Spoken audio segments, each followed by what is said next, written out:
تو کیا ہوتا ہے، کب اپیل فکس ہوتی ہے، کس بینچ کے سامنے فکس ہوتی ہے، تو جو بھی اس حوالے سے فردر ڈیٹیلز آئیں گی آپ کے ساتھ ہم ضرور شیئر کریں گے۔ اب ناظرین آ جاتے ہیں کہ لیگی رہنما نے عمران خان کو، معاف کیجیے گا، وزیر اعظم شہباز شریف کو گھٹنے ٹیکنے پر کیسے اور کیوں مجبور کیا، اور یہ معاملہ کیا ہے۔ ناظرین حالیہ جو بجٹ پیش کیا گیا، اس میں آپ نے دیکھا کہ سرکاری ملازمین کی جو تنخواہیں ہیں اس میں 10% اضافہ کیا گیا، اور جو پینشن ہے، پینشن میں 7% اضافہ کرنے کا پیکج دیا گیا، اعلان کیا گیا۔ اور جو ایکسپیکٹڈ تھا کہ جو ڈیڈکشن ٹیکس کی ہوتی ہے تنخواہ دار طبقے کی، اس میں کمی لائی جائے گی، لیکن اس شرح سے اس میں کمی نہیں دیکھی گئی۔ تو یہ جو 10% کا اضافہ ہے، اس کے پیرالل یہ خبر چلی کہ جو اسپیکر قومی اسمبلی ہیں، چیئرمین سینٹ ہیں، ڈپٹی چیئرمین سینٹ ہیں، ان کی تنخواہوں میں کئی 100 گنا اضافہ کر دیا گیا ہے۔ یعنی 1.5-2 لاکھ سے جو تنخواہ ہے بڑھا کے اسپیکر کی، چیئرمین سینٹ کی، ڈپٹی چیئرمین سینٹ کی، وہ 12-13 لاکھ اور مراد ملا کے کوئی 2 ملین کا پیکج بن جاتا تھا۔ تو اس پہ خواجہ سعد رفیق صاحب نے بھی بات کی تھی کہ یہ اضافہ حکومت کی طرف سے speaker, deputy speaker, chairman senate اور ڈپٹی چیئرمین سینٹ کی تنخواہوں میں جو اضافہ کیا گیا ہے، یہ ناقابل فہم ہے، یہ ایکسیپٹیبل نہیں ہے۔ خواجہ سعد رفیق صاحب نے کہا تھا کہ جیسے سرکاری ملازمین کی تنخواہوں کے بڑھانے کا ایک فارمولہ ہے کہ اینول بجٹ میں تنخواہیں بڑھائی جاتی ہیں، تو اس طریقے سے ارکان یا پھر جو اس طرح کے پبلک آفس ہولڈر ہیں، ان کی تنخواہیں بڑھانے کا بھی کوئی ریزنیبل، ایک مناسب طریقہ ہونا چاہیے، کوئی ٹرانسپیرنٹ جو ہے میکانزم ہونا چاہیے۔ تو آج اسی معاملے کے اوپر خواجہ آصف صاحب نے بھی بات کی۔ پہلے خواجہ سعد رفیق صاحب تھے، اب دوسرے بڑے خواجہ صاحب ہیں، بزرگ خواجہ صاحب ہیں، نواز شریف صاحب کے بڑے قریب ہیں۔ انہوں نے کہا کہ یہ جو بے تحاشا اضافہ کیا گیا ہے اسپیکر اور چیئرمین سینٹ کی تنخواہوں میں، یہ تو ایسے ہی ہے کہ یہ معاشی فحاشی کے مترادف انہوں نے قرار دیا۔ اور خواجہ آصف صاحب نے کہا کہ ہماری جو عزت و آبرو ہے وہ عوام کی وجہ سے ہے، تو یہ جو تنخواہوں میں اضافہ کیا گیا ہے، ہمیں یہ اضافہ کرتے ہوئے جو عام آدمی کی زندگی ہے اس کو بھی اپنے ذہن میں رکھنا چاہیے۔ اب جب ایک خواجہ صاحب نے بات کی اور ایک خواجہ صاحب کے بعد دوسرے خواجہ صاحب نے بات کی، تو وزیر اعظم شہباز شریف صاحب بھی جو ہے وہ خاموش نہیں رہے، ان کی طرف سے فوری ایکشن لے لیا گیا، اور ایکشن لے کے تنخواہیں بڑھانے کے معاملے پہ رپورٹ طلب کر لی گئی ہے۔ اب بتایا جا رہا ہے کہ اس معاملے پہ حتمی جو فیصلہ ہے، جب رپورٹ آئے گی اسپیکر آفس سے، تو تنخواہوں میں اضافے کے حوالے سے حتمی جو فیصلہ ہے وزیر اعظم شہباز شریف صاحب کریں گے۔ اب ناظرین بات یہ ہے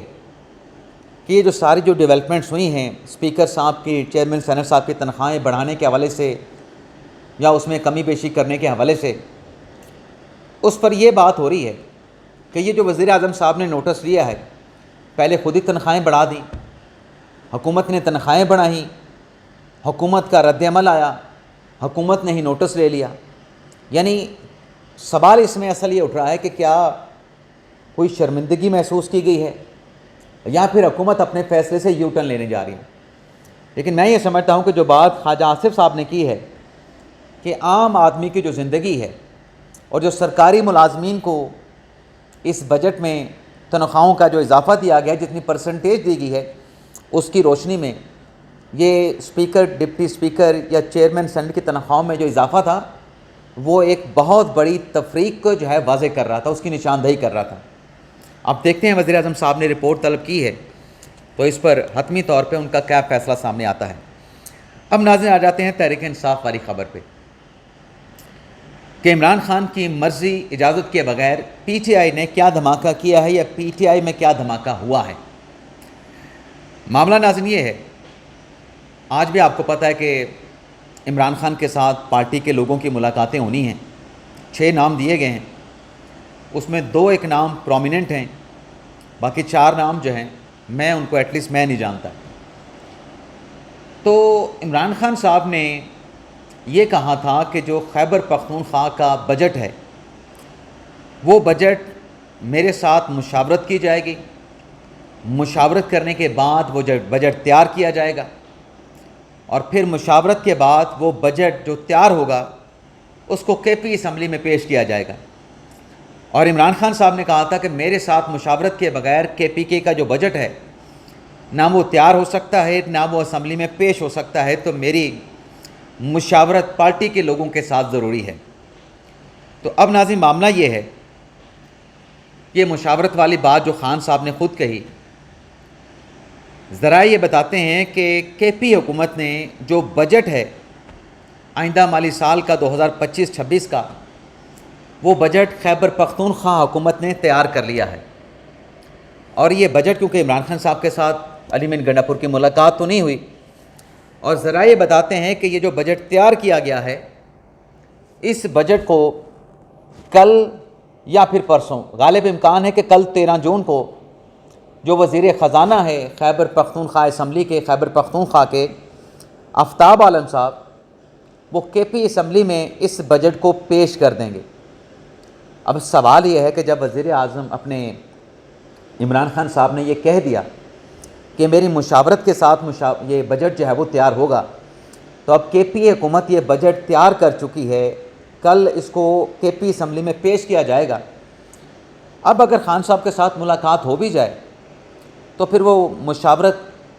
کرنا، بجٹ تیار کرنا، وہ سارے مراحل تو گزر چکے ہیں۔ تو پھر سوال یہ پیدا ہوتا ہے، اور ڈیفینیٹلی یہ سوال ہوگا، پی ٹی آئی کے اندر سے سوال ہوگا، میرا سوال نہیں ہے، کہ خان صاحب نے جب کہا تھا کہ مشاورت کریں تو پھر آپ نے یہ کیوں کیا؟ آپ نے بجٹ کیوں تیار کیا اور اسمبلی میں پیش کرنے کا آپ نے پلان کیوں بنایا ہے؟ تو بات یہ ہے کہ کے پی اسمبلی جب اس میں کسی کی حکومت آ جاتی ہے، وہ کسی سیاسی جماعت کی حکومت تو کہلاتی ہے، لیکن وہ صوبے کی حکومت ہوتی ہے۔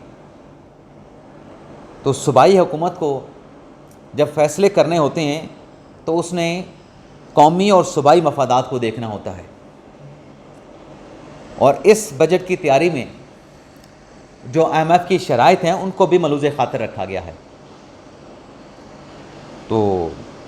یہ ناظرین ایک بڑی اہم ڈیولپمنٹ ہے۔